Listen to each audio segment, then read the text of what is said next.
为咗提供台北地區對客家研究有興趣嘅人，直接參加學術研究嘅機會。交通大學客家文化學院採取專班，頭一擺喺台北做學分班嘅招生，下晝辦理考場係免費，希望透過呢條考場，下到嘅民眾有機會接觸到高質量嘅客家研究。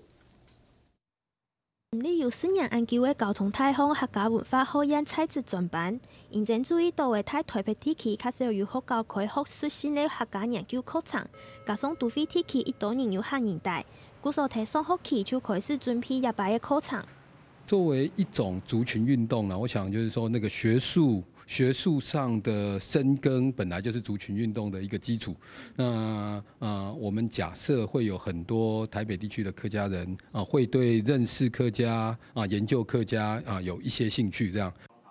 一擺課程內容包含客家歷史跟文化、當代客家設計議題，韓國傳播跟文創一道。請來各個兩位嘅專家學者，希望有興趣嘅民眾來研究客家。沒有魅力鄉親，等等上來台北談課程說明會。唔過我真係想去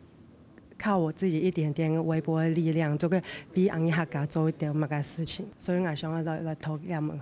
課程一樣。高泰高峰講，入門課為喺9月16開始，總共有18禮拜嘅採取專班學分班。下擺喺考到研究所過後，就做得來啲學分。也咪喺高泰客家學院頭一擺喺台北地區開客家研究嘅課程。用客家文化完整嘅來設計課程，下擺咪會考慮跟都會客家嘅議題表演課程度。客家新聞賴冠依、鍾醫山台北報道。